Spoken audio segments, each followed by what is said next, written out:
Ама всъщност не беше като да си нямат никого с тях. Да, какво можехме да сторим? Да убием Муфаса? Именно.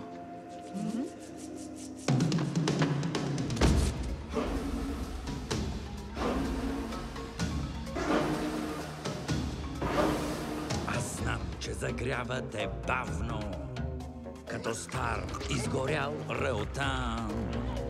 И тъпи сте, знам, но помнете, при мен не вървят номера.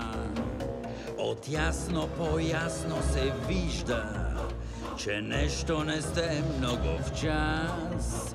Но щом за царе заговорим, своя план ще разкрия пред вас.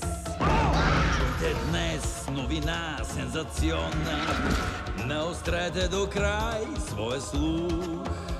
Епоха различна започва за всички. Каквото и ще значи, Че има задачи, коварни бъдете и с мен останете. Ще разчитам на вашия нюх да сразим своя най-страшен враг. Чакай знак! Да, чакай знак! Очаквай знак!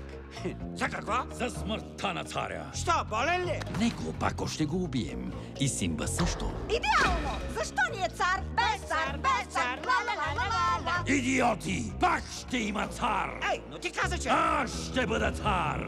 Стойте с мен!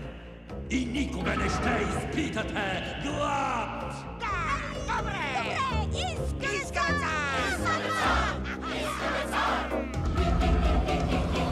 За победа изпепихме и завинаги ти ще си цар. И пъклено зло споделихме, ще имате нов господар. Приготвил съм много награди, за лъвския край съм роден, но мога да съм безпощаден, щом някой върви срещу мен. Чакай знак за съдбовния удар, чакай знак за върховния план. С решителност дръзка настъпва развръзка, години смирени ще бъдат сменени. Ще стана законен наследник на трона и цар превъзходен ще съм. Ще сразя своя най-страшен враг. Чакай знак!